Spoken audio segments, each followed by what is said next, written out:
Well, glad you could hear some of that singing going on. Just waiting for Devin to hop on. Ah, there he is. Are you gentlemen ready? I was born ready. All right. Three, two, one. I'm listening. I'm listening to a podcast here. Hello, everybody. My name is Ian Taylor, and welcome to the 59th episode of Thursdays/Tuesdays with Moire for our next fan-selected episode where we talk about a trio of films with midnight in the title, and that is basically the only similarity between them. I'm your host, Ian Taylor. Joining me tonight is my co-host and musician, Devin King, along with my co-co-host, channel manager, and filmmaker, Stephen Beeson. How are you guys doing Hey, tonight? how's it going? I would disagree that the only thing that ties these films together is the title. I think that there is actually some similarities that we'll get into. But yeah, this is an interesting trio of films, very different, but I think there are some similarities. This was actually requested by our friend Aaron Kramers on Special the thanks. Discord. Yes, special name drop there. He was, requested this, thought that there was a good potential episode here. He unfortunately could not make it tonight, but yeah, we're all here. We're ready. Finally, we were going to do this on Tuesday, and Work got in the way life. for me, Oh unfortunately. yeah. But we're here now, and that's the important part. And yeah, sorry you couldn't hop on the air for this tonight, Aaron, but we'll do you proud with the discussion tonight. And we'll make sure this gets Hopefully, posted onto YouTube for your viewing pleasure. you can listen to this after you see all the movies. That Yeah, was do watch I the think that movies was first. part of it. Yeah, I think that was part of it. He didn't have time to finish all of them. Yeah, that being said, if you are watching this before the movies, we are going to spoil the shit out of these movies. So maybe you want to go check out the other films first. This is your last warning, buddy. Yeah, because actually a lot of them are pretty dependent on not knowing what they're about and the Oh, twists and stuff. absolutely. Yeah, almost all three of them have that in common. So I gotta give these movies credit where title does not give away. Devin, you're sounding very, sound like you're underwater there. Devin turned Oh, into yeah, a monster. Uh, what? Yeah, sorry. Just give us a second. Oh boy. How do I sound now? Okay, you sound Oh, much better. sound, There you go. you sound wonderful. Much better. Awesome. Well, I gotta so, say, I appreciate that these films don't give away their twist with the title, which has been a theme with some movies like Soylent Green or The Wicker Man, where the twist is also the hook. Yeah, yeah, that's true. Marketing has a big part of that too, though. Like that happens with games and movies all the time, where they'll spoil a major character because they know audience members won't see it any other way. But it just yeah. ruins the shock value of the moment, like how Blade Runner Well, 2049 said, "Hey, Harrison Ford's in the movie," even though the movie handles it like it's a plot twist. Well, it's also how many people go to Marvel movies? Like, hear me out, all right? How many people went to see the Eternals? A Not lot of because people, they- apparently. Well, no. But what I'm saying is, how many people went to go see it because it's their favorite comic book?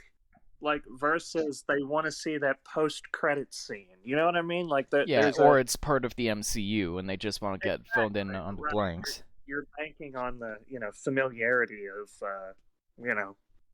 Anyway. Exactly. But, Yeah. enough about that. Let's talk about some midnight films. First, we're talking about a film that's X-rated for some reason. There's a huge rant. I'm going to go on about that in just a second. If you haven't seen any of these films, again, spoiler warning for each. Two of them have been out for a while. One of them is kind of an unknown cult classic, so you have been warned. First up, we have Midnight Cowboy. The story of this is very simple. Like, if you pitched this film to me, it would just sound like the most basic student film ever, but it's the execution that makes it more interesting than anything else. And basically, it's just, about a hustler played by John Voight, of all people, which I don't think I've ever seen John Voight in a role where he wasn't super old. He's a cowboy traveling from Texas and making his way to New York City to kind of, get personal fortune, build a new life for himself, get a new start. And he kind of finds a new friend in the process, a friend that's, grew up on the streets, played by Dustin Hoffman. And basically, the film is kind of about them butting heads and learning about each other's environments and way of living. And it's also the kind of film I wish we had more of today, where it's just like there isn't anything major going on plot-wise. There's no bombs going off, there's not a lot of action, but it's just about these two great characters with these great dialogues just hanging out. And because the characters are so compelling, you don't mind spending an entire movie with them. And it really is just kind of like a hangout movie. Like, it's the genre I would describe these films as, Once Upon a Time in Hollywood or the Before trilogy, which I haven't seen yet. This film has a lot of Richard Linklater vibes to it as well. But yeah, I was pleasantly surprised by this movie. I absolutely loved it. Go on. I was also really pleasantly surprised. Oh. I didn't quite know what to make of it at first, and I kind of went back and forth on the rating. But I think there is something definitely here that is, like you said, it's simplistic, but it's as Spielberg once said, it's the kind of movie you can hold in your hand. Exactly. There's really something here. I'm curious what Devin thought. Yeah, me too. I thought it was all right. Oh, hey, Well, okay. All right, All I'm liking where this is going. What were your issues with it? I mean, it's not that there were many issues. I mean, yeah, like upon thinking about it, it's just that I guess part of my expectation going into this, or part of the thing, was like a bit of the controversy. Like, this is the only X-rated Oscar film ever. You're muffled again. Devin plays Cookie Monster. Yeah, stop covering your phone. Damn Bluetooth. Oh, I'm sorry, buddy. Okay, we're having So technical difficulties. this is the only. How do I sound now? Do I sound any better? No, No, terrible. You You're still terrible. sound bad. I'm sorry. Give me a minute. Yep. Okay. Holding on. Well- Yeah, sorry about this, well- folks. Midnight Cowboy. I was impressed. It's gritty and it's dark, I was but Go on. there's something bizarrely wholesome about it also, which I thought was a nice little balance that Yeah. normally a lot of films can't ever strike. And Yeah, I think this film manages to pull that off. I say this film has a very brotherly relationship between the two characters, and it's more authentic representation of that than we normally see. Because, like, despite the fact that they kind of talk shit about each other and talk down to each other, you could tell, like, beneath the surface, they do care about each other. I think that's why some people are they saying, do. like, there's some gay subtext behind this film, but, anytime there's a friendship between characters or, like, a wholesome bond, people go, like, Well- oh, they're gay for each other. But, Well, and sometimes they I could just know- be friends, I mean, I agree with that. I also think that there may be some truth to that this time. It's never explicitly stated, but, for what it's worth, I mean, the director, John Schlesinger, actually came out during production and started dating a much younger man who actually, this younger guy that he was dating, had connections to Andy Warhol and the people that used to go to Warhol parties. And that's how they managed to pull off that huge party scene in the middle of the film. Huh. So, I mean, maybe there is some subtext there. Maybe that's, fair to say. And Maybe. I don't Well, know. I mean, The subtext was they were smoking grass, Hey, he's back. which is true. The subtext is they were also actually smoking marijuana on this film. Yet it Yeah. still gets an X-ray. Which I thought was interesting. The one thing that I never hear about talking about this film that I thought was actually the most fascinating element was some of those trippy montage sequences. Like, the editing in this was really something.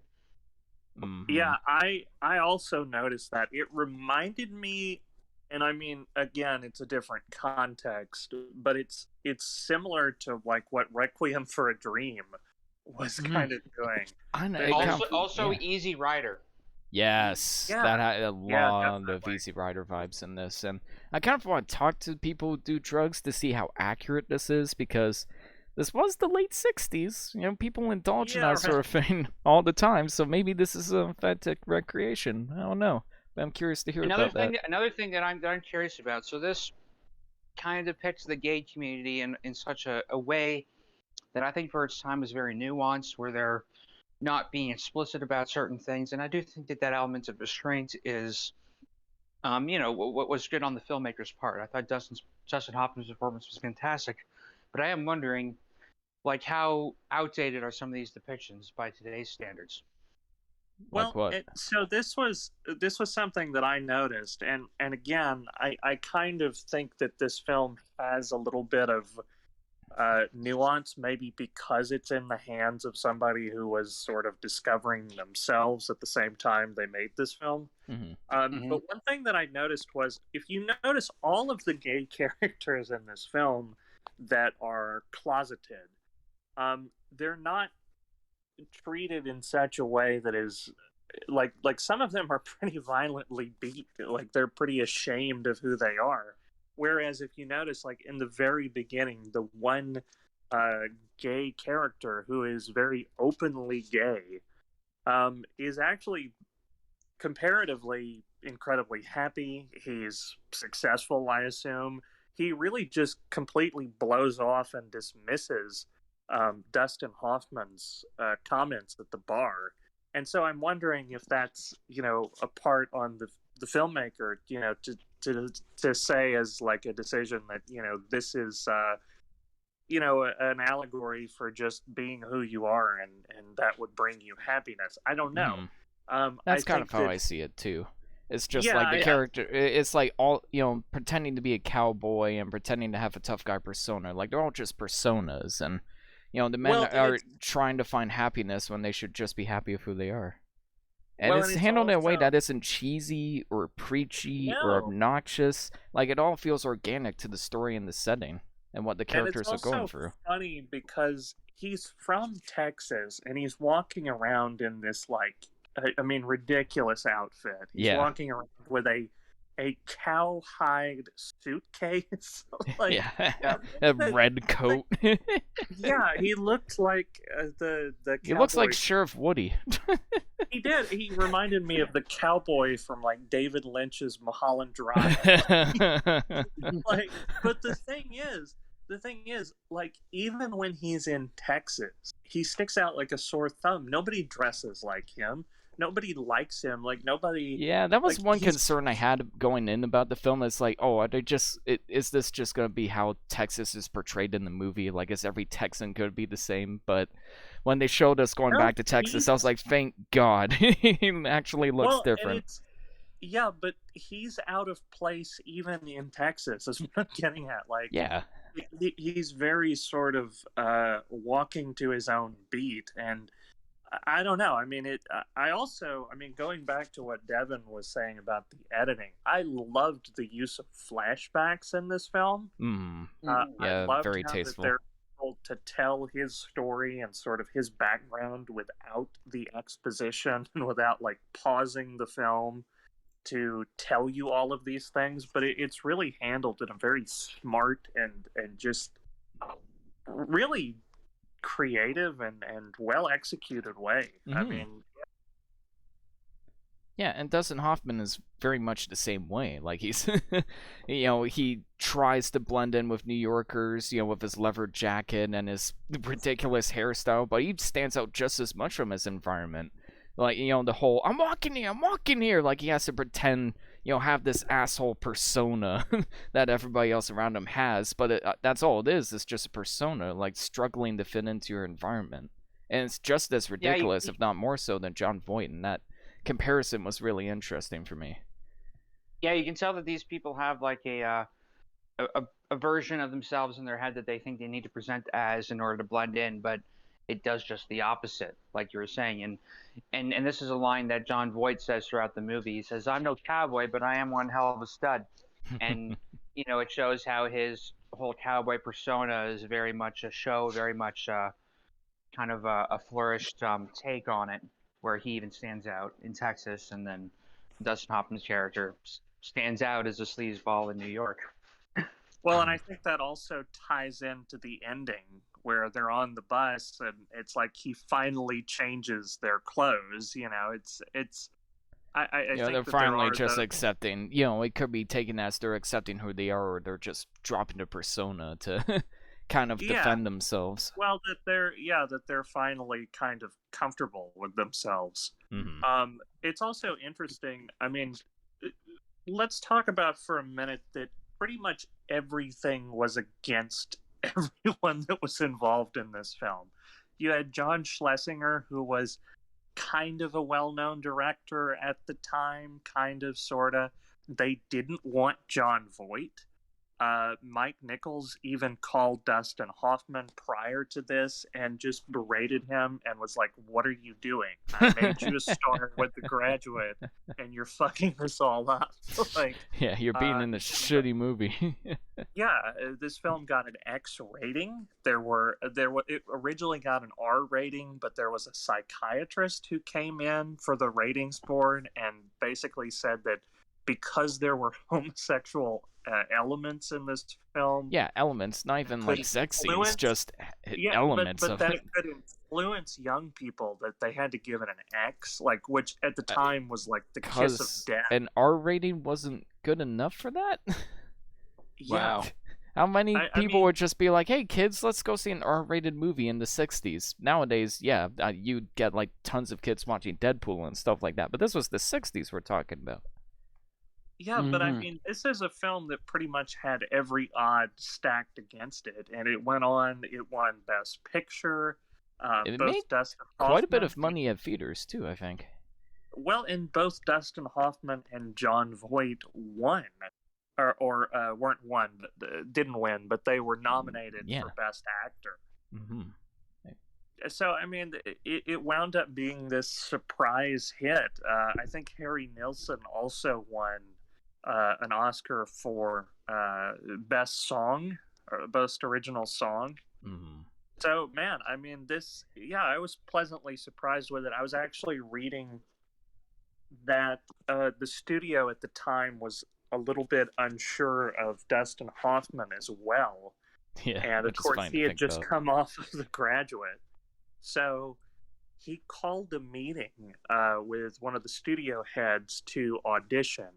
And he said, "Meet me at a street corner on like 42nd Street at 3 in the morning." And he had dressed basically the same way as his character in the film and completely blended in, had put rocks in his shoe to imitate this limping behavior.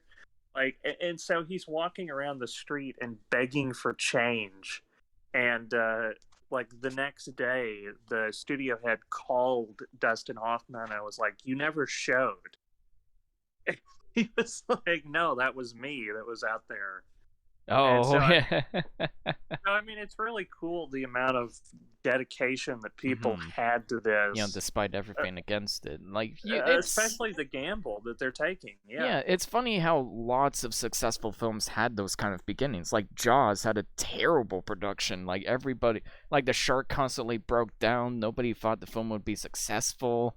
Everybody was just miserable making the film. But, it's one of the highest grossing movies of the 70s, and it was nominated for tons of Oscars. Like, it was a huge success. Yeah. But that goes for a lot of movies. It just kind of reminds you that studios don't exactly always know what they're talking about. Like, they put, they're capable of putting faith into the wrong projects and avoiding faith in projects that needed it the most. And it's really hard to know at the time, like, and this is the thing. I know the producers get a lot of flack, and often deservedly so. But it's really hard to know in that time and place what's going to work and what isn't, right? Because they're always thinking in the short term of what's going to make money, generally speaking. But there are producers out there that are trying to look for artistic ventures, and they put a lot of time and effort into something that they think is going to be good, but it ends up tanking at the time. So it's really hard to know what to call. And the writing, we can always look in retrospect and see what worked and what didn't. Yeah, exactly. But it's always hard to make that call, especially during especially in this period, because this was like kind of a drought in cinema, but the late 60s and early 70s, films were starting to be more successful because of their experimentation, but studios didn't exactly know that yet. They didn't really know how There's a to lot approach more. that field. There was a lot more like indie productions as well. Like I mentioned earlier, Easy Rider was an example where they shot those on, I think, Bolex cameras, and it was very like literally run and gun, where they're following you know motorcyclists from the back of a truck, and yeah, there's even a whole history about like lens flaring, how that was always something that was avoided like the plague in Hollywood films. But because of these indie productions, light would hit the lens just incidentally, and that would be the shot they have, and then that became associated with realism. Hmm. Yeah, it just makes you wonder if filmmaking techniques were different, that people would hold those to a different standard. Like, that's what realism looks like. Like if CGI Oh was yeah, popular back then and we stopped doing CGI, would people start hating on the films that didn't use CGI just because that's what they're used to? It's very interesting basically. to And, think and, about. and anytime I watch old films like this, I always recognize the studio light. It's just this like really bright, harsh shadow kind of light Hmm. source. Light But leak. that's oh no, no, not even a light leak. It's just that they often have like harsh light sources that wouldn't naturally be there, Hmm. just because they needed to fill the shot with some light. Um, but that's just incidental for like the time period, right? Like you see Yeah, that in James Bond movies and all that. absolutely. And the Well, writing of this movie too it's one of those scripts where I genuinely can't tell how much of it was improvised, how much of it was written, how much of it was written on the spot. And I kind of don't want to find out how much of it was improvised because I feel like it would ruin the magic of the script writing. And I just want to It see if well, it's feels just the very best of both worlds. feels very naturalistic, which is something you Hmm. can appreciate, where you don't notice the writing. It just feels like these are real people talking. Yeah, well, exactly. I know that the scriptwriter used to sit in and take notes, and he had a tape recorder on the table as they were doing script reading. And there were several things that I think were improvised that wound up later going into the script. For example, I know that Dustin Hoffman's question to John Voight about if you were reincarnated, that was actually an improv. So, I mean, there are those kind of moments that, yeah, it's really hard to tell, you know, what is, genuinely on the page and what just came naturally out of their chemistry. Yeah. I do know, I can confirm that the scene that everyone talks about, hey, I'm walking here, Yeah. that was actually entirely improvised. I know that much. Because the cab literally almost ran over Dustin Hoffman, and he started to say, "Hey, we're shooting here," But he but stopped he himself. knew that.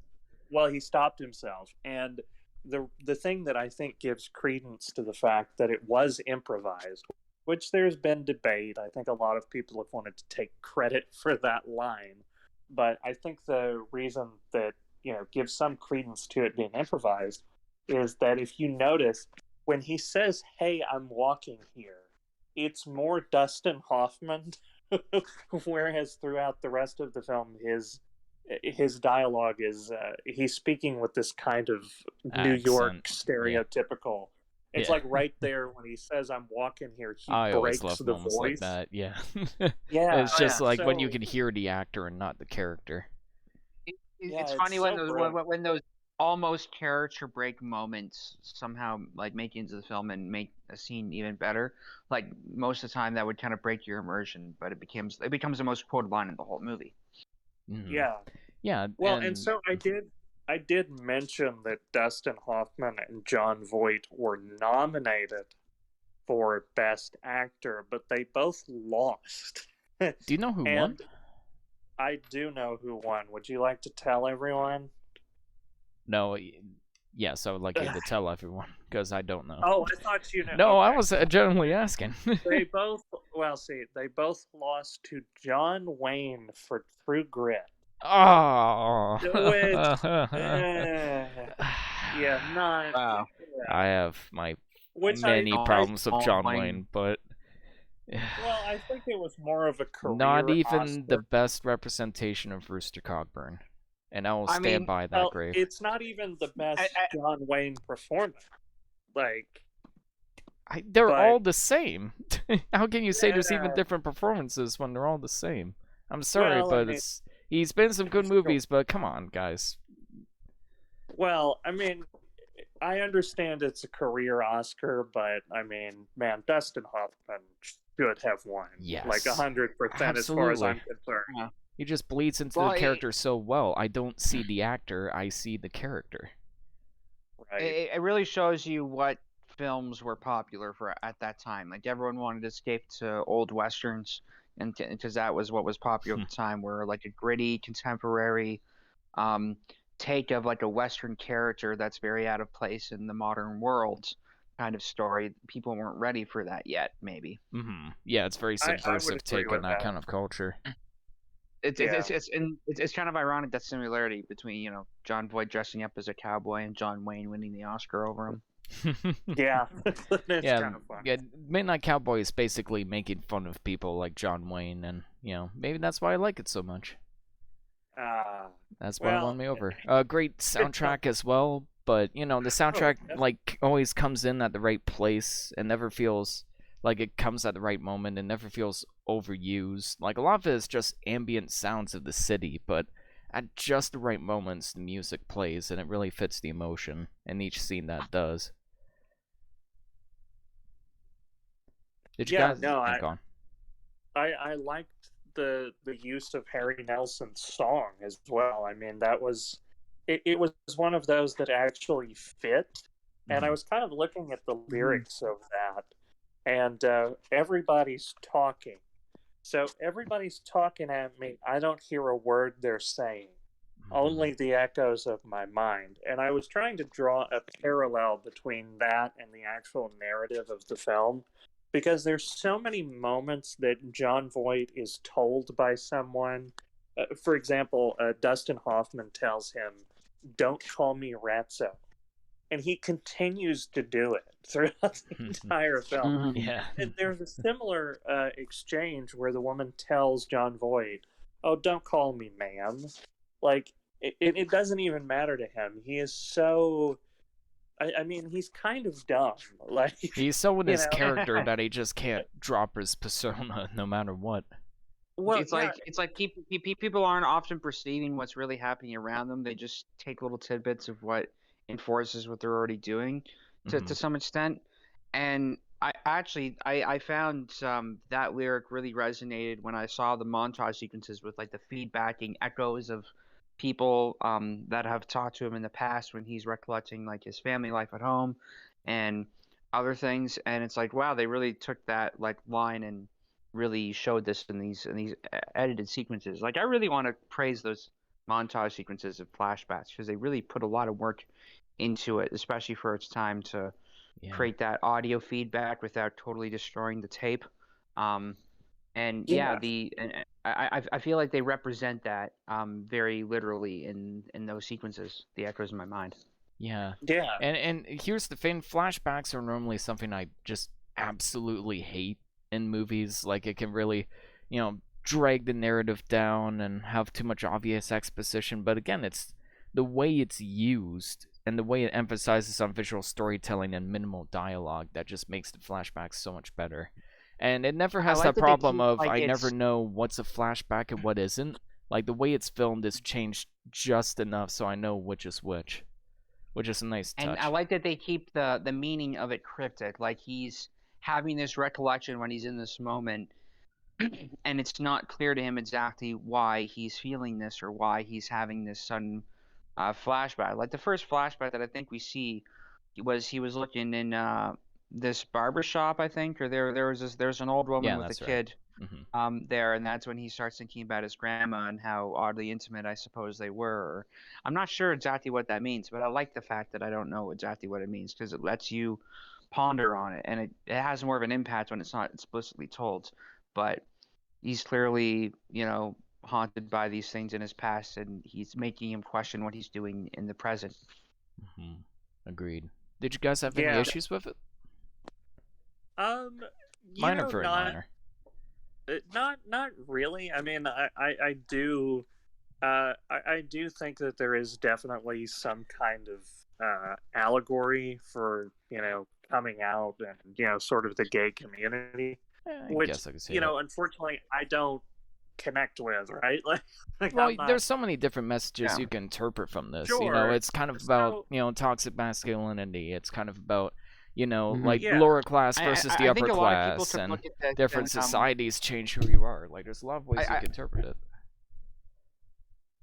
I Well, think there's a lot of people that would watch this and think that this is an outdated depiction of like the gay community. Like I had that thought at some point in the thing. Like, is this depicting all gay people as low life degenerates who, you know, try to have sex for a buck or something? But the fact that the director himself came out as gay after the production shows that I think it is a transformative film, at least for well, that. So and yeah. I can't speak on it, but I do think it's a lot more nuanced than that. So I appreciate Well, it for and that. that's Hmm. yeah, that's kind of where I was coming from. And it's also interesting because I've talked to several people since watching this.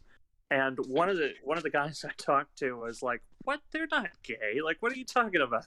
Like, you know, and it's odd that there's those kind of different interpretations of it, to where people are like, "No, they're just friends," and then other people think, "Yeah, this is like some kind of love story," and it's Yeah. I kind of appreciate films like that that leave Hmm. things open to interpretation, which I wish we had Mhm. more of today. Yeah, Uh, there's just so much about this film that I wish we had more of today, and that's, a part of the hundred reason why I percent. enjoyed it so much.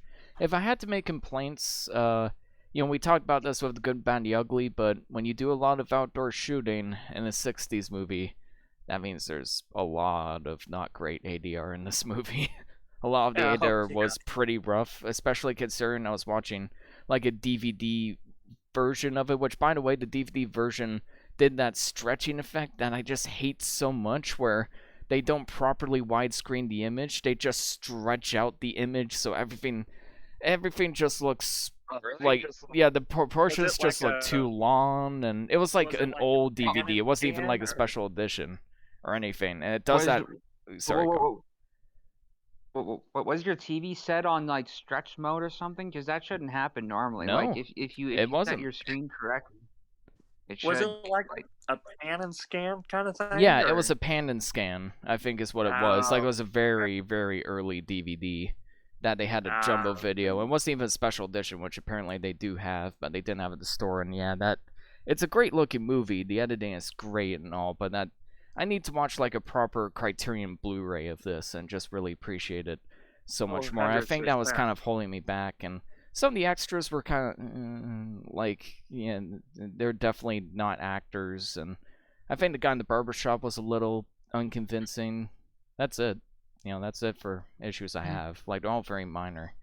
And I think if I watch this I film think this again on much better quality, I'll enjoy it a lot more.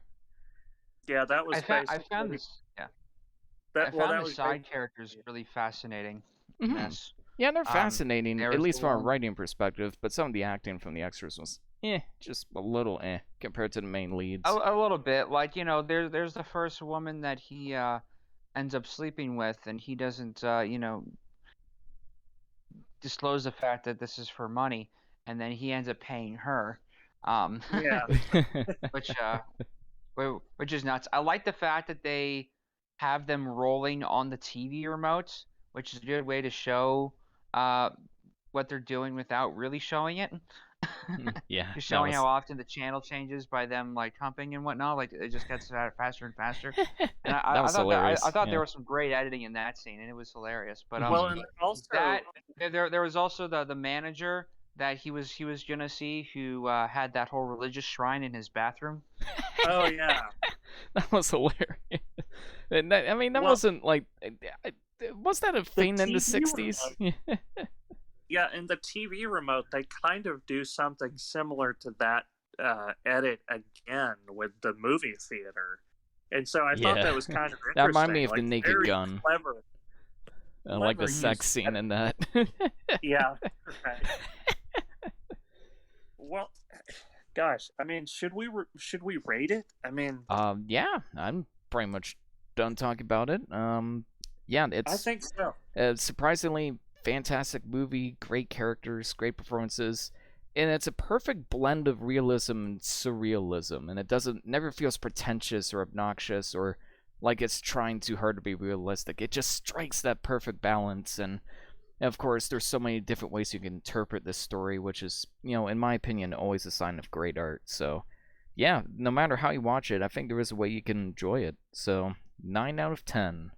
It's pretty damn great. Hey, One of the better films we Nice. talked about recently, if I do say so myself. We haven't talked about a film this good since the World War II episode, in my opinion. well, Wow. I would go ahead and say that this is a 9 out of 10. I agree with you. I think it's very well done. I think it's well edited. The performances are great. There's a lot of nuance in the narrative. I mean, I didn't even talk about. I love the opening sequence where he turns and there's this like brief tracking shot to the Mhm. mirror. Yeah, that was mean, really impressive. It's things like these that things like that that really impressed me and really left I mean, I don't know, I could talk about this for hours. It's a great film. I think you should definitely watch it. Yeah, Devin. to all the Well, listeners at home. Well, looking at the year this came out, I'd be very tempted to give it a 6.9 just for the laughs, but I feel like I'd be lowballing it. Oh, Um, definitely. I'm gonna give it a solid 8. I thought it was a great film, not my favorite, but I really enjoyed the montage sequences because those are not very often talked about, and I think there's definitely some poignant things here. And the performances I think were fantastic. Yeah, Yeah, absolutely.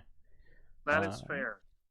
Yeah, Well, and something I want to mention earlier is just like I mentioned, Richard Linklater vibes in this movie. There's a lot of like Once Upon a Time in Hollywood vibes, even down to the way flashbacks are kind of edited. Like there's not like a proper transition to the flashbacks. They're just kind of cut. Suddenly we're cutting into a flashback. I guess I don't really know how to explain it, but those vibes remind me a lot of Tarantino. But Tarantino's a huge film nerd that has tons of references in his movies, so oh, that shouldn't I come would as a surprise. guarantee he's seen this. Yeah. Oh yeah, yeah. This is his kind of movie for sure. Yes. It was weird how familiar I was with the plot watching this for the very first time, just because I've seen it parodied by The Simpsons and Futurama and a bunch of other things over the years. There was a Like lot there of was Futurama episodes. references. I didn't realize that. There was there was some like yeah, Futurama lifted from this when Kip and Zap Brannigan were kicked out of or were fired from their work. Kip, raise the Then they had flag. a whole Midnight Cowboy. Wave it around a little. Shout, shout out to our Zap Derp emoji, which Yes, I'm happy is and rest in our most peace popular emoji. to the original voice actor for Zap Brannigan. You did such a great Uh, job voicing Oh the character. damn! Yeah, the last 2 seasons of Futurama, Billy West, not the same voice actor as Zap Brannigan, so they had to change him. Really? Really, really. Damn. Billy West does a good job, but there's something about the comedic timing of the original voice actor that was just magical. I definitely agree with that. It was Yeah. all Kip's fault. Yeah, exactly. Oh man. All right. So, in that field of depression, should we talk about another depressing movie? Spoilers. Yes. Evan, take it away. All right. So the next film on our roster this evening is Midnight Express, which is about a really fast train. No, it's not. No, it's If not. only. It's not at all. Midnight Train to Georgia. No, it's not Yeah, that. there you go. So, Midnight Express is about a man named Brad Davis, who decides on his vacation to Turkey to smuggle hash out of the country, which, if you're unaware, is very illegal at the time that this film was made. I think probably still today. And Well, he gets okay, caught so- by. Sorry, go on. no, Brad Davis is the actor. He's playing Billy Hayes, who is actually a real person Right. who did this. Hey, it's You're Devin right. Central. Hey, thanks for Yeah, there you go. clarifying. Yeah. I know, yeah. So the actor Brad Davis plays plays a guy that isn't Brad Davis, who is also a real person. Yes. Incidentally, not named Brad Davis, but Billy Hayes, My brain which is hurts. also the Ooh, is Please, this an introduction to a movie, or is this a fucking Norm Macdonald bit? Like, please move on. My brain hurts.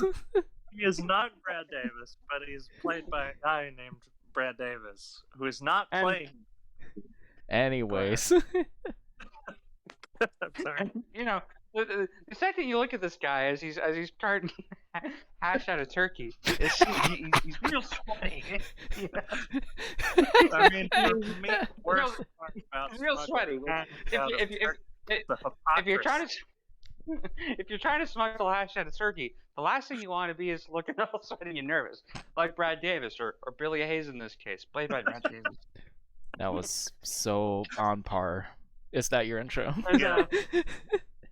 He gets caught by the authorities and beaten and murdered and raped for, well, not murdered, but he gets he gets severely tortured by the Turkish government and their whole prison system, which inspires him to bite a guy's tongue out at some point.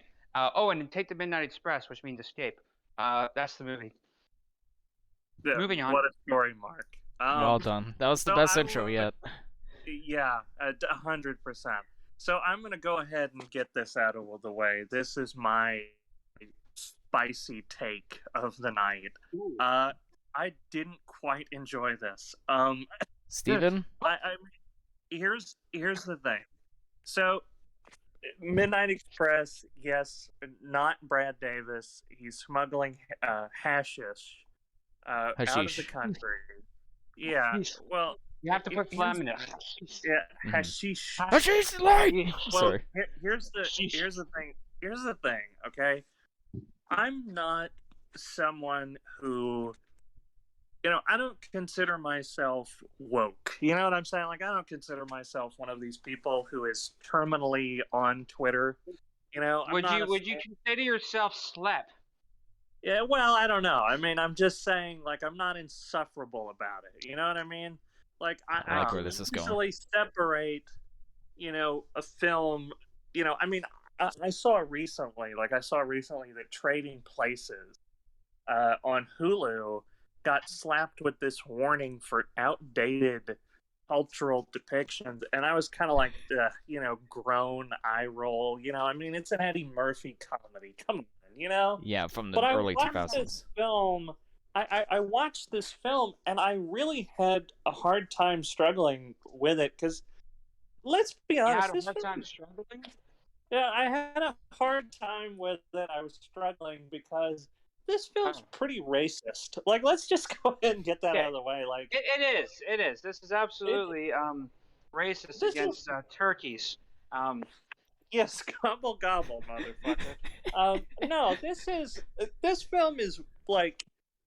Here's the thing. This is a competent and well-made thriller, and I think that Yes. there's a lot of great set design. The cinematography is good. I love the film grain and how it sells this whole like nightmarish aesthetic that they're going for. It's like this, otherworldly dungeon that he's being thrown in, and like I appreciate that. I understand it. All of that's great, but like the movie actually comes to a grinding halt. Like all of the tension, all of the, drama, it all pauses in like the first 30 minutes so that this guy can give a monologue basically to the camera about how awful Turkey is and how awful the people of Turkey are. Like he calls them pigs. He basically threatens to rape the Okay. That wasn't all that speech was about. That was just his like nail in the coffin moment. Like it was all about what it. Evan, No. Evan, I think you're giving a he never disingenuous. said that. In the real story, he never even said that. Like this is a part Okay. on Oliver Stone's, his decision to include this long monologue in the middle of the film that didn't even fucking happen. Like, Okay, fair enough. I And mean, and, this and, Ol- is and Oliver Stone has since apologized for that because well, he he should. I mean, goddamn, this is this is, it's like true. it's like you're gonna take all of the momentum that you've built up and just grind to a halt so that we can have this entire like look at the camera and tell me Turkey is bad. Like what are you doing? Steven, I can't believe I'm saying this, but I think we actually agreed twice in a row for once. Not for the Wow. same reasons. Like, it's racist. Okay, it's a 70s film written by Oliver Stone. I'm not really expecting much else, to be honest. No, But no, the I get that. and the presentation, like you said, is fantastic. Like the use of lighting, the set design. It's from the same guy who directed Pink Floyd Wall, which is one of the best like audiovisual like silent cinema experiences out there.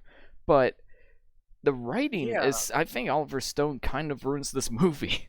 Like, it's so I corny. There's the also narration made agree. me laugh so hard the first time I saw it. Like, he literally looks down the barrel of the camera and gives like a Wolfenstein the New Order caliber monologue where with a gruff voice saying how bad life is in the prison. Like, it reminded me of how stupid the monologues were in the new Wolfenstein games, and it just made me laugh so hard. There's so many tropes like that, like the narration, the fact that the character's talking to himself more than he logically should. There's a lot of like, the villains are so one-dimensional and cookie cutter and cartoony. Like Well, I think Oliver and Stone can kind of ruins this movie, honestly.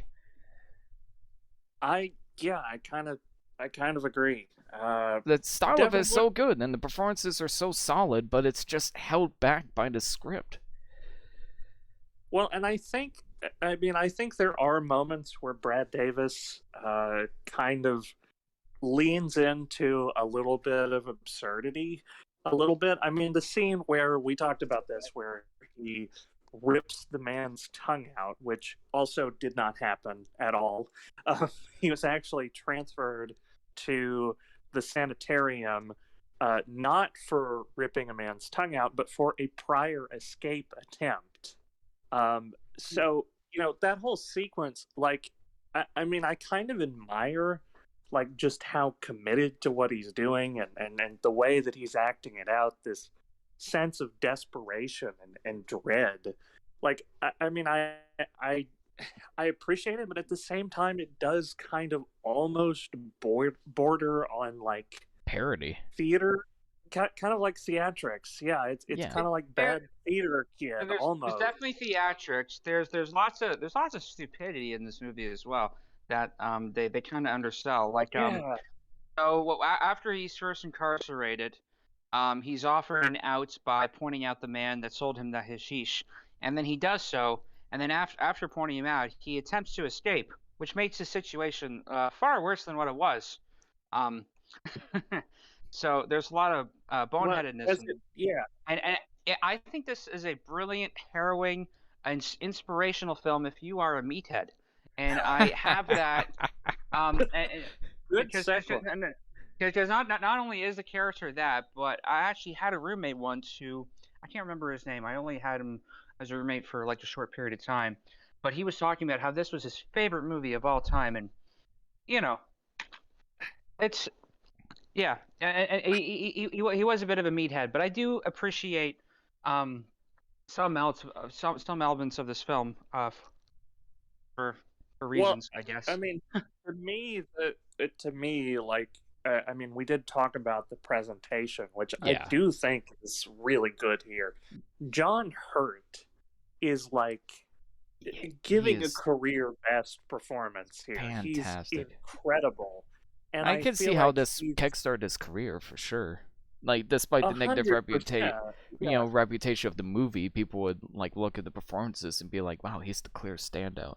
Despite the subject matter. yeah, yeah.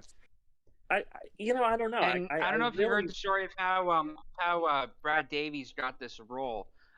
They really the producers really didn't want Brad Davies in this role because he was relative unknown. They wanted fuck, who else were they considering? They wanted someone that was more popular and famous at the time, but they Richard didn't want that. Gere. Richard Gere, that was it. Richard Oof.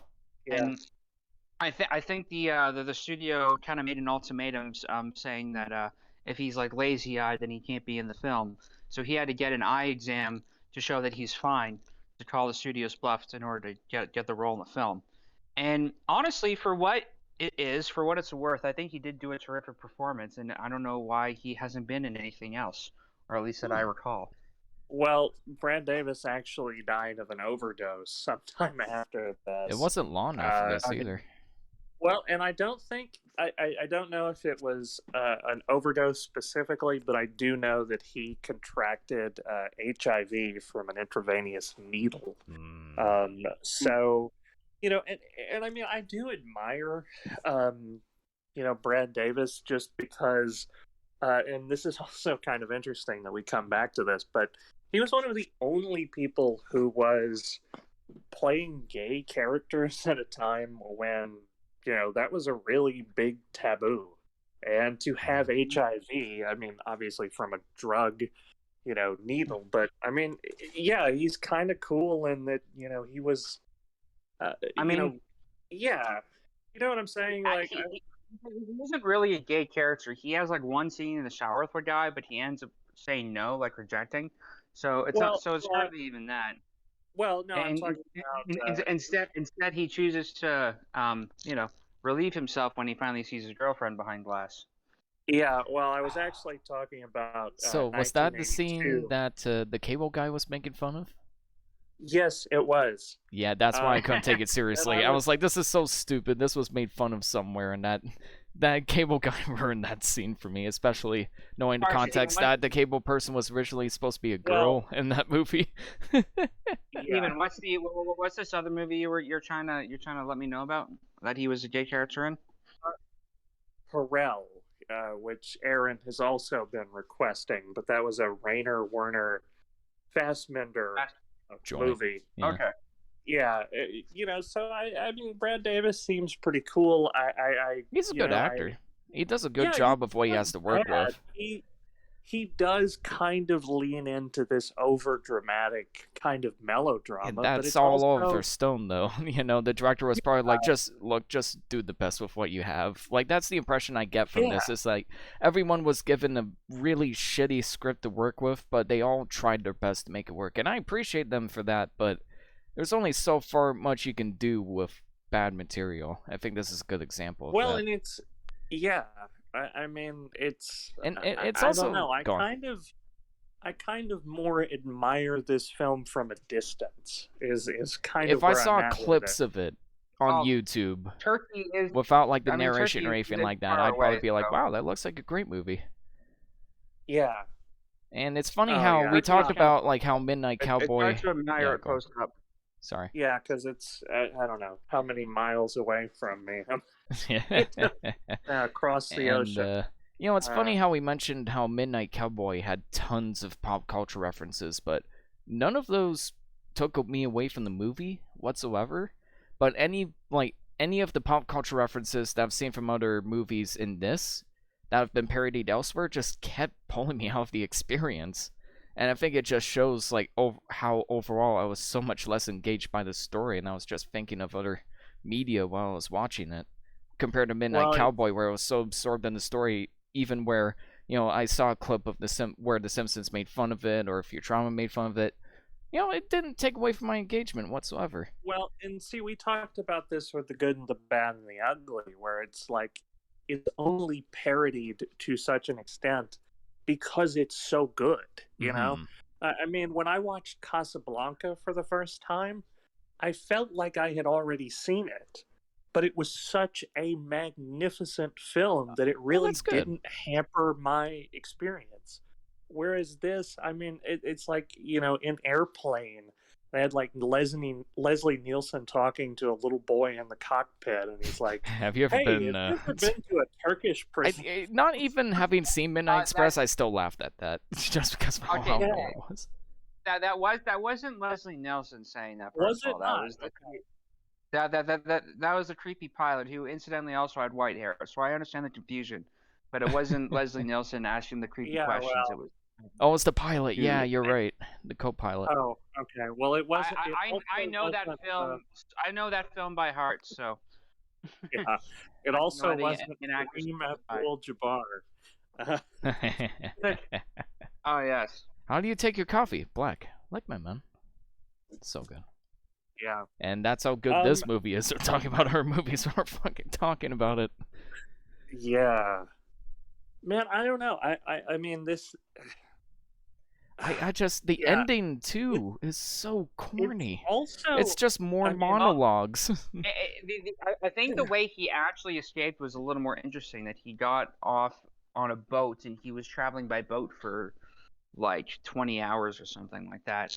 And maybe they just didn't have budget for it, but him kind of just slipping by while wearing like a guard's clothes after killing the guy. That was so stupid. I mean, it works, but I could see him getting to the water and being in this like thick fog where he's uncertain of what his future's going to be. Yeah. That could be much more a cinematic thing. Like I can picture how that would have played out, but I imagine they just ran out of budget at that point. Maybe. Yeah, and that scene was so Well- silly. Like it felt like something out of Metal Gear Solid.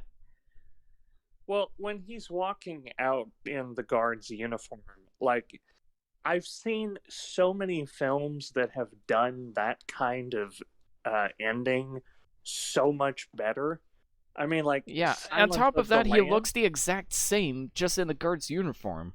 Does You don't anyone think remember- you don't think he even remotely stands out from the crowd? You don't think he even remotely stands out from other Turkish Well- people in the Well, the Well, cin- look at Silence of the Lambs, where Hannibal Lecter blends into the crowd after he Yeah, gets well, off he's the phone with disguising Jodie himself as a Foster. normal guy. Like he's disguising himself Sure. as a guy on vacation. He's not disguising himself as a guard from a different culture of people. Yeah, and see, It's this is where I come back. This film is kind of racist. Well, it's not even racist. It's just stupid. That's what bugs well, me it's more. Also that. Yes. A lot of Racist it's a and '70s film written by Oliver Stone. Well- What'd you expect? No, I mean, and look, I mean, I understand that, and it's like, but still, I mean, it's even in the context of '70s films. This Yeah, feels there were pretty more outdated. tastefully done films in the '70s for sure. Just mean, not written by Oliver Stone. this movie feels feels kind of outdated. pulpy to me. If Yeah. and I'd forgive it more if it wasn't based off of a true story, probably.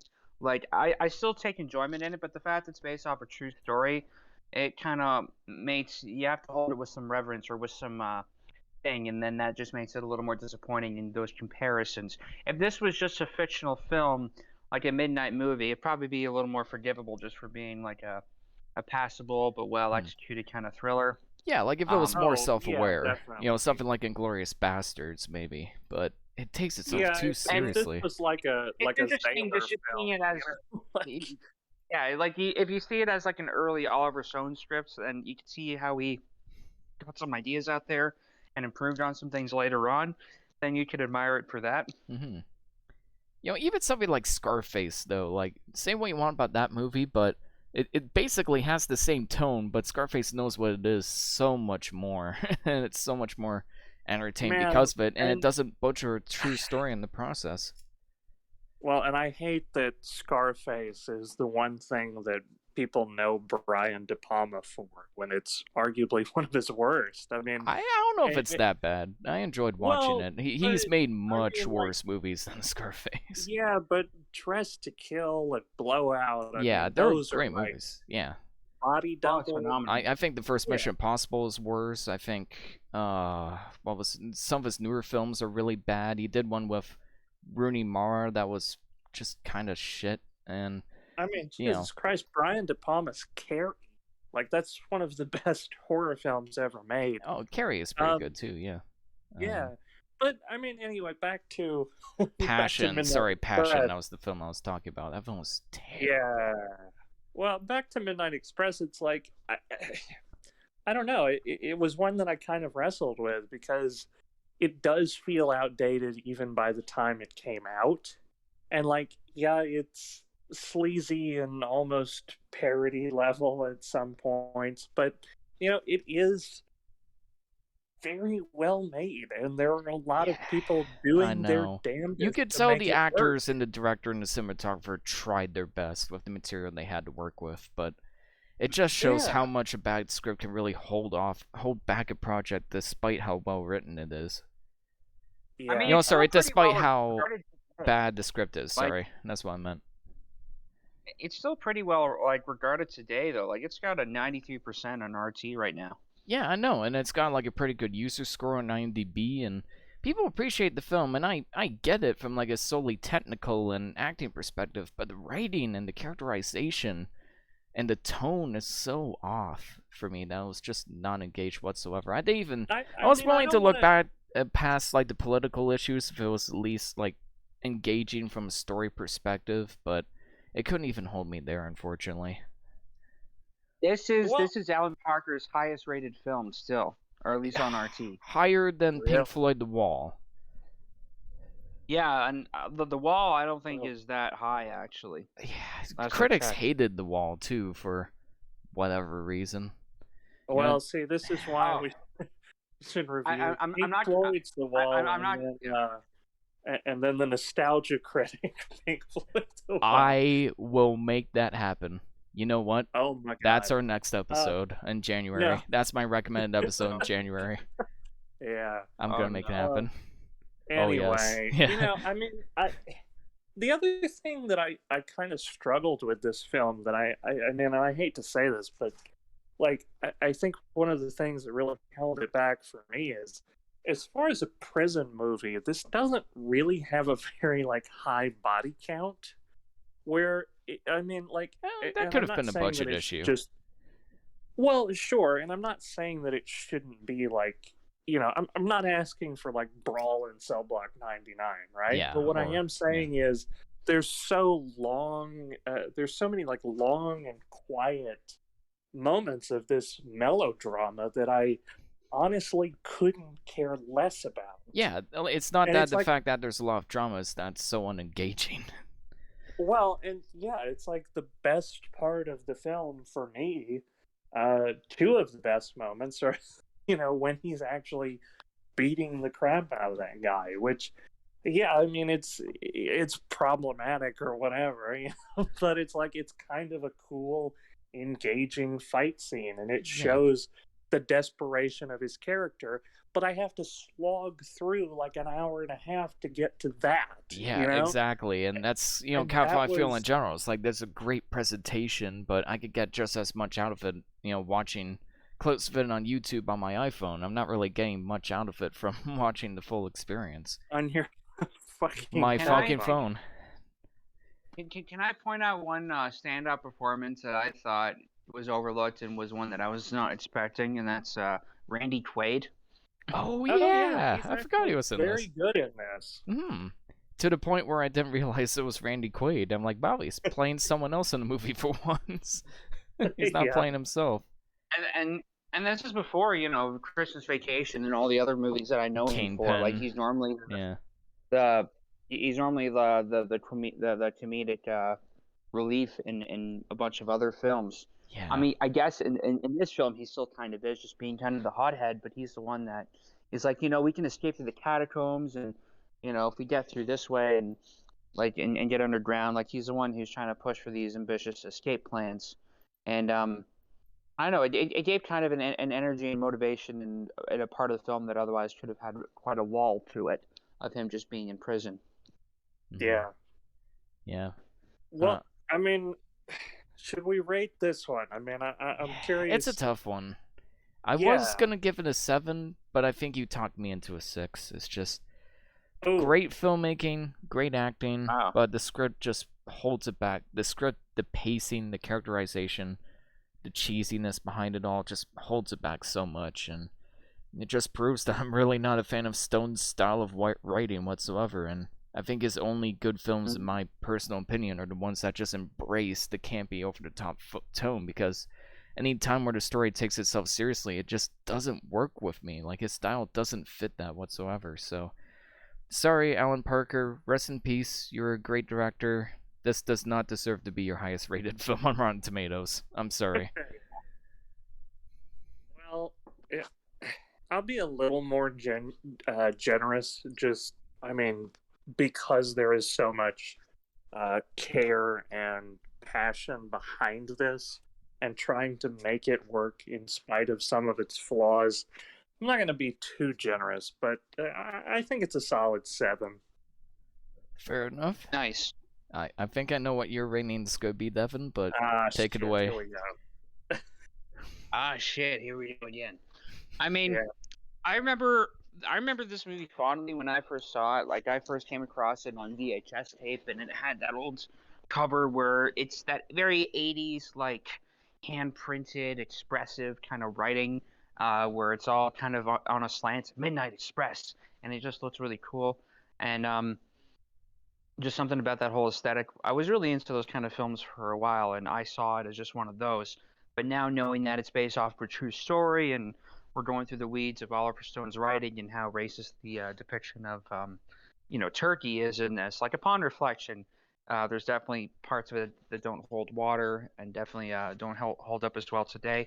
I still found it enjoyable. Again, this movie is a magnum opus for meatheads, and I admire the passion of the one guy I was roommates with for admiring this film. It definitely speaks to a type of character where, I mean, I think ultimately what they see in this is someone that's able to make it through a situation of all odds, despite, and then overcoming how not intelligent they are in spite of that, possibly. But I'm going to give this film the same rating that Rotten Tomatoes currently has for The Wall, which is 6.9. Hey, Screw Rotten he said the Tomatoes. same. Screw Rotten Tomatoes. God damn it. Yeah. Well, Yeah. speaking of meatheads, Speaking of meat, yeah. Wow, that segue was super smooth. Take it away, Steven. thanks. Almost, yeah, almost as smooth as a glass of wine you'd pair with some red meat.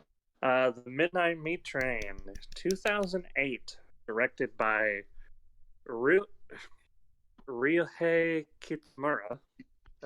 It, it is a film. Are you having an aneurysm? Are you okay? Call a ambulance, James Strunk. No. The Midnight Meat Train. I probably just butchered, no pun intended, the director's name. I do apologize. Intend your puns, damn it. Sure, he's a great guy. Meat Train is a 2008 American horror mystery thriller film. It is based on Clive Barker's short story of the same name. Clive Barker, of course, wrote and directed Hellraiser, one of my favorite horror films. He also wrote the short story that would later become Candyman, and a few other cult classic favorites. This film follows Bradley Cooper, who is a photographer, street artist kind of guy who starts tracking down a serial killer who butchers and mutilates people on a midnight train. It's a very interesting. Yeah, Midnight Train to Georgia. It stars Brooke Shields, Vinnie Jones, who of course was in some of the Guy Ritchie films like Lock, Stock, and Two Smoking Barrels, Snatch, etc. It's, to me, I think this film is a good combination of a lot of different genres. There's elements of cosmic horror. There's elements of slasher in here. There's some psychological thrills. And I mean, to me, this is the kind of horror movies that I wish we had more of today. I think this is really well executed. In fact, I would argue that this is kind of what I wish Stoker had been.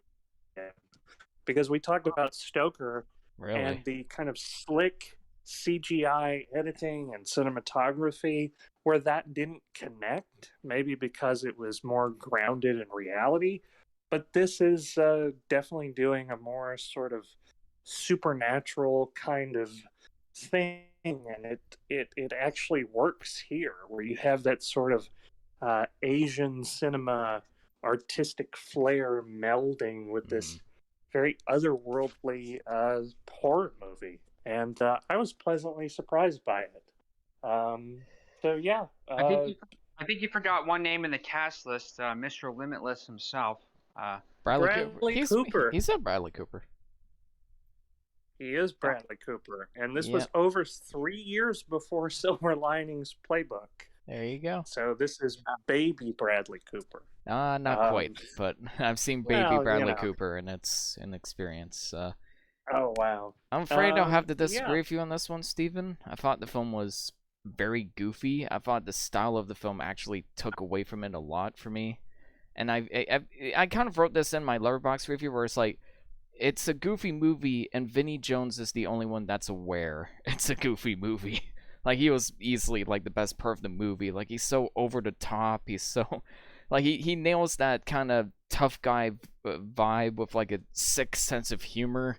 Just like his characters in Guy Ritchie films. It's so much fun to watch him in this. I think my biggest issue is that it's like Santa's Sleigh, where the villain was so interesting and entertaining, but the protagonist is the most bland, uninteresting, boring protagonist you could ever protagonist. And they take up a lot of the screen time, so you have to put up with them to get to the good stuff. Well, no, Well, I Ian, disagree. Ian, I don't want to say you're wrong, but I think you. I don't know. But you're wrong. No, like I think I'm gonna side with Steven that this film was definitely surprising to me, and I found myself very entertained. It feels kind of dreamlike to me. It doesn't feel like reality. It feels like if you are commuting on a midnight train and you just imagine and you just see one sketchy dude. He doesn't do anything, but you just see and you imagine what kind of morbid character they might be, and you're kind of fearing for your life. That this is kind of what would play in your head, and the kind of plot that would happen. Yeah, so I there's- see it in yeah. that kind of nightmare dream state as I watch this. This doesn't feel like reality. So I forgive some of the goofiness and some of these things because it feels like kind of a nightmare that you would have while trying to stay awake on a train on your way Well, home. Like, there's I- scenes of that. There's moments of that, I but most of the also- film I- isn't I like just- that.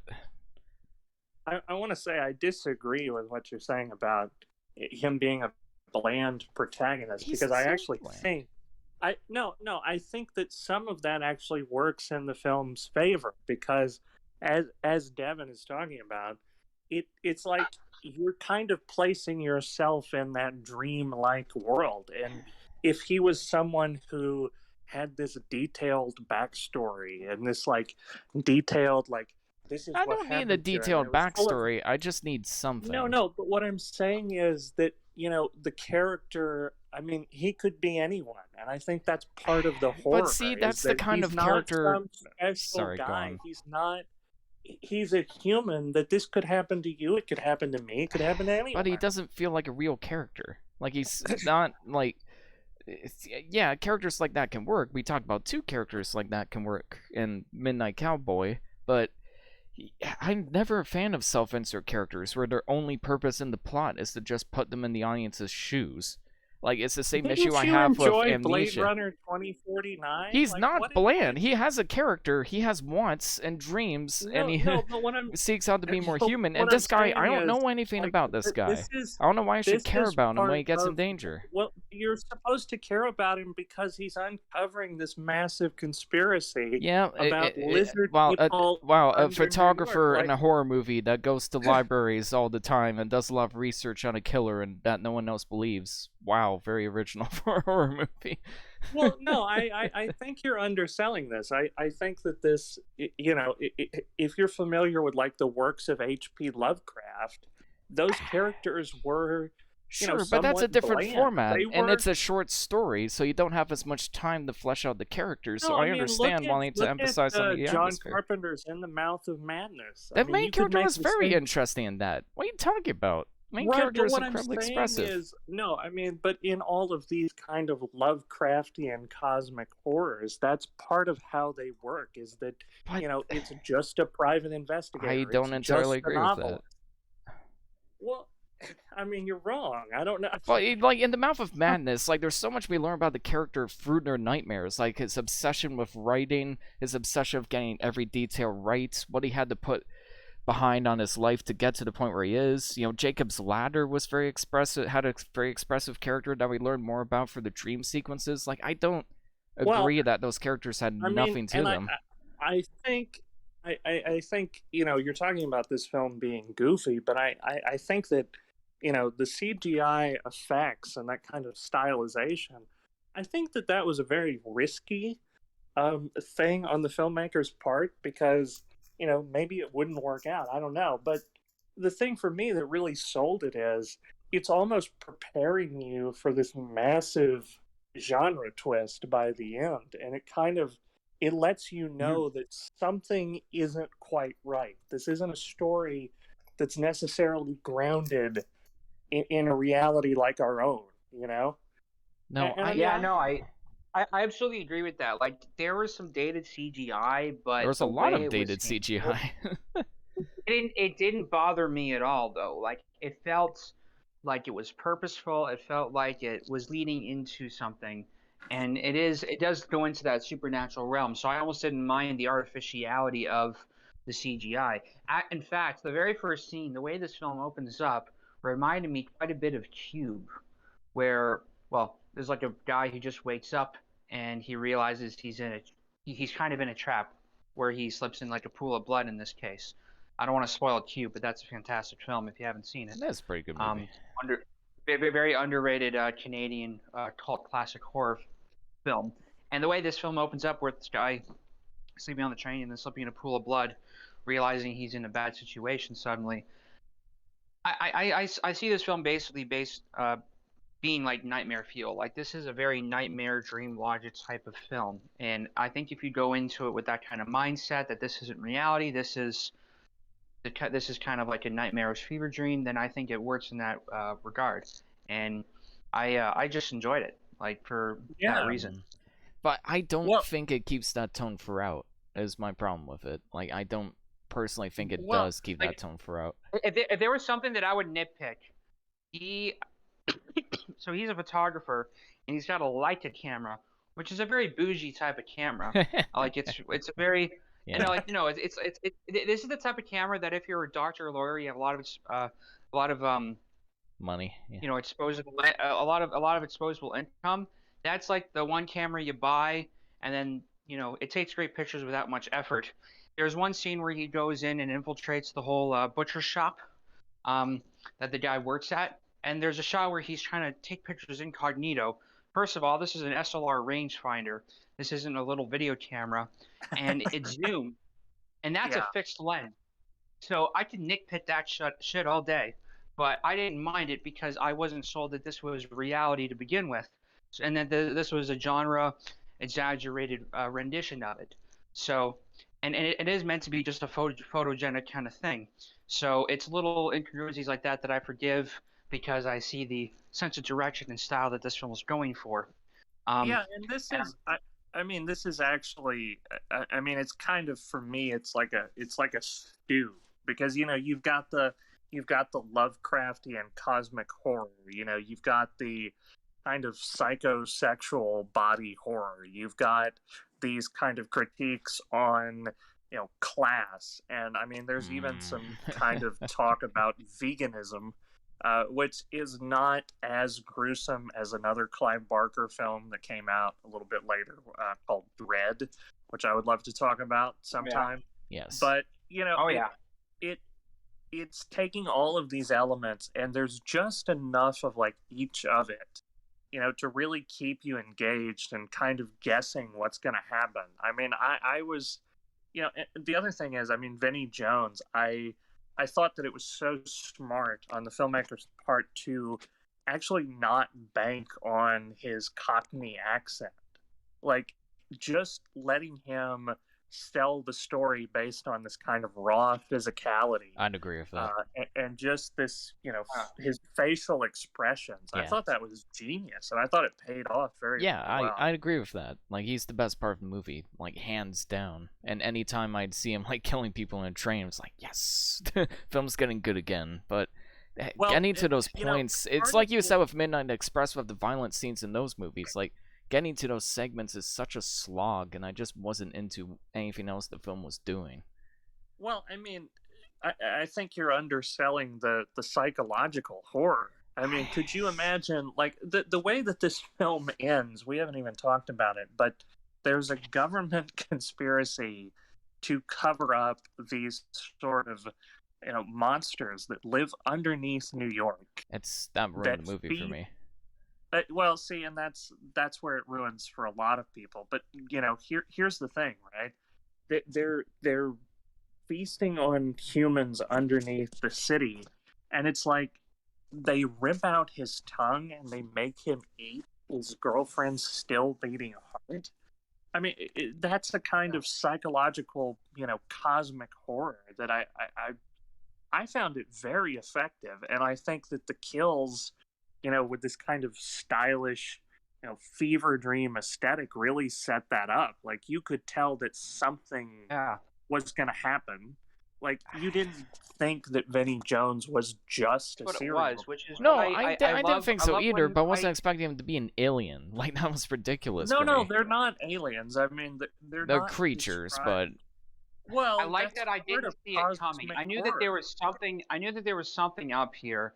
And when you come out with details like this guy's literally been around for like the last century, like yeah, I kind of had to exaggerate my disbelief a little bit. But when I got to the ending, and it just became so like absurd and otherworldly that I kind of bought into it just because of that, and it works for me.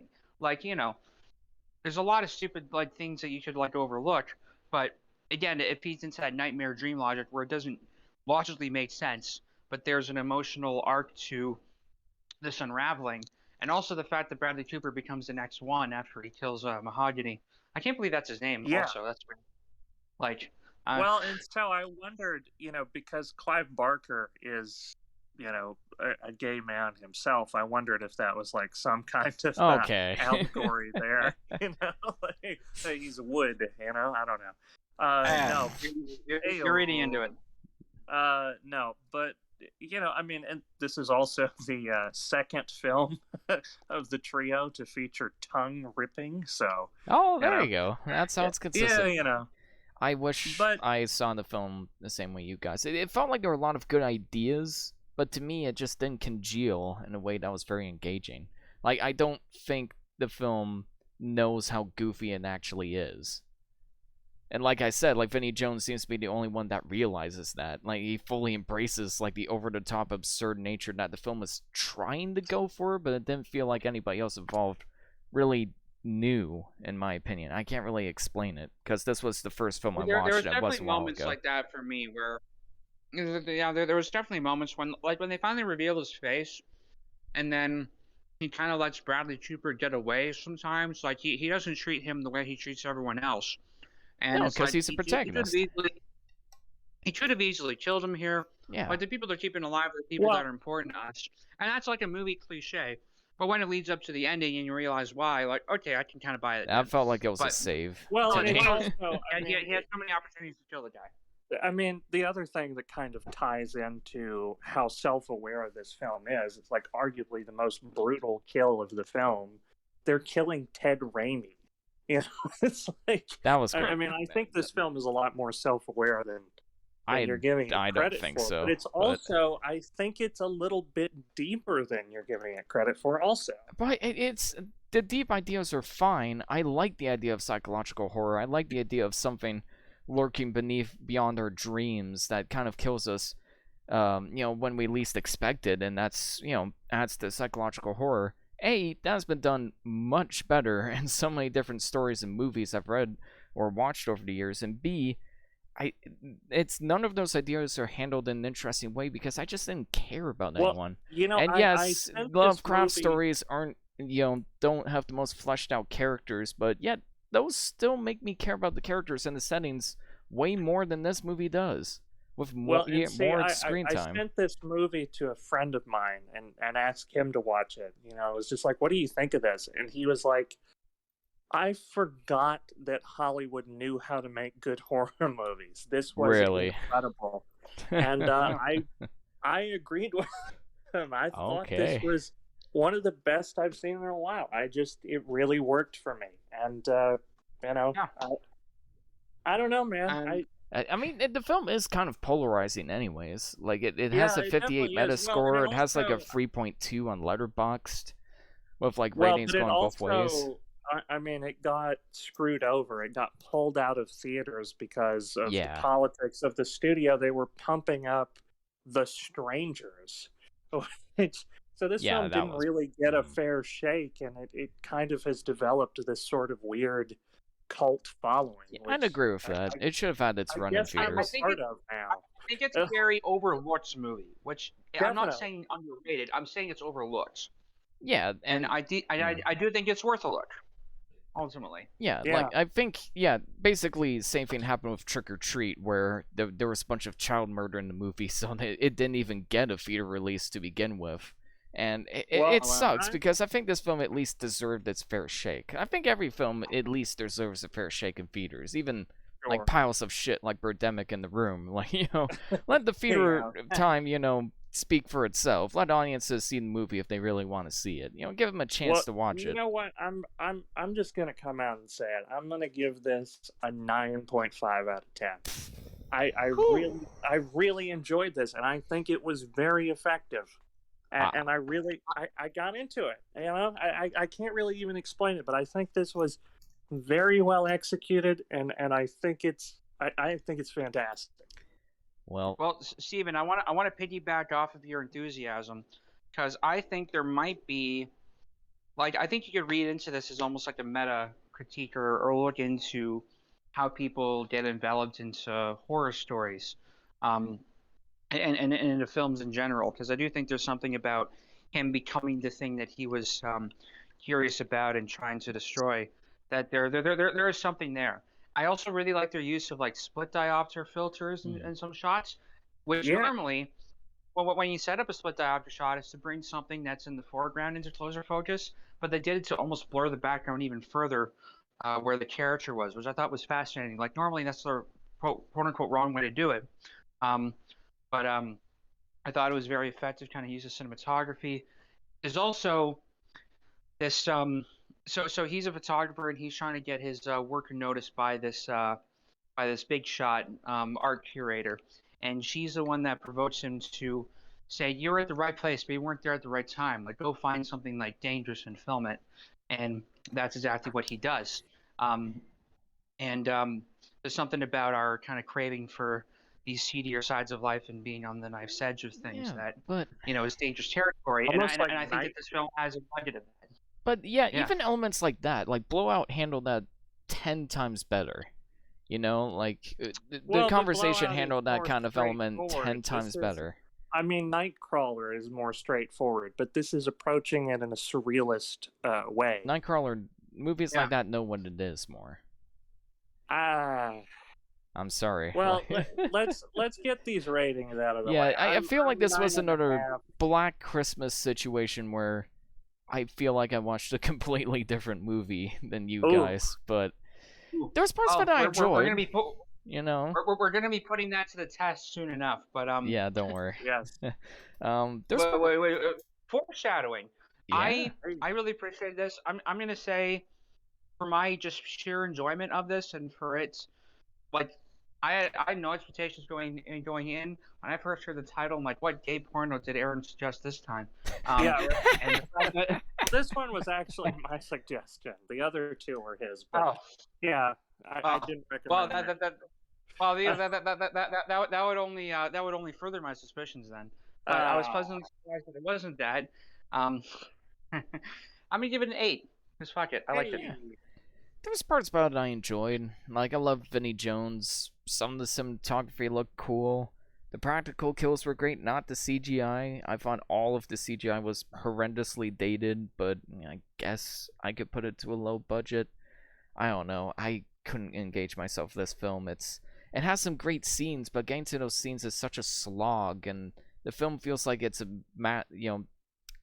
a juggle of all trades, but master of none, in my opinion. I love all of the ideas it presents. I just wish it handled it in a more interesting way, at least for me. So for now, I'm giving it Fair enough. 5 out of 10. Ooh. Yeah, Well, I just gentlemen, couldn't it quite get has with this How one. been comfortable is that fence you're sitting on? I'm curious. Yeah, Very exactly. painful.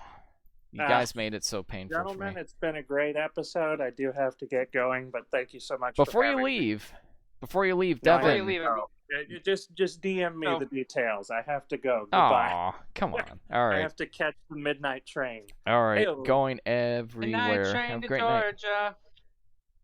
All right.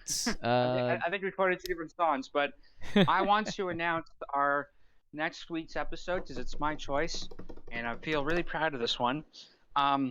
So it's Christmas coming up. It's Christmas season. Christmas movies are on TV. Um, the world's a scary place with this Omicron variant and all this others happening. And you know, I think everyone's hoping that they can get together with families. And I think the last thing that we need in this time is families being torn apart by their different tastes in movies. So Tuesdays with Moire has got you covered because next week we are doing the Christmas Family Fun Variety Pack, where we are going to be covering 3 films, one beloved classic, which I was really torn between A Christmas Story and Christmas Vacation. Christmas Story would tie into our discussion of Black Christmas last year because they were directed by the same guy. But I feel personally a little more kinship to Christmas Vacation, so I kind of want to talk about that. All right, let's So do we're it. going to cover that one. And then, and that's a beloved classic that I think everyone can get behind, although it does get a lot of replay, every year, which might be to the bane of some people's existence. So to follow that up, we got a slightly edgier film, a more of a cult classic for the people that are a little more jaded and just want to see Santa kill people. We got Silent Night, Deadly Night on the roster, Hey. which I think would complement our discussion of Santa's Slave from last year, and I love that movie. I count. And then we're going to do something special, kind of experimental in this case. But I think there's one type of film that no one can really get away around this time of year, and that is the Hallmark Christmas film. Yay. There are literally 600 plus of these that have been churned out over the years, and that's not even counting the last 5 years in that one. And instead of trying to cover any one of them, I want to put a theory to the test, which is how similar are these films? Are these plots basically the same thing over and over? So we are not going to cover not 1, not 2, 3, but potentially 4 different Hallmark films, because all of us are going to watch a different one Wait, and then 4? talk about it as if. Well, I'm also inviting Bernard back. Hey, welcome back, Bernard. Yeah, so hopefully he'll be on next week as well. But yeah, all of us are going to watch a Hallmark Christmas film, and then we will present our findings. Yes, I cannot wait. And the week after that, we will actually be doing our first video game discussion on Undertale. I really can't wait to discuss that. You guys are going in blind. Do you know how special and rare that is? Like, I am so excited to hear your blind opinions on the game. Like, that's going to be a great episode. Next week's going to be a great episode, especially with you guys there. Thank you so much for listening in, guys. And is it Tuesday or Thursday yet? Have a great night, guys. Take care. Have a good one, y'all. Thanks for listening. All 3 of you that are listening.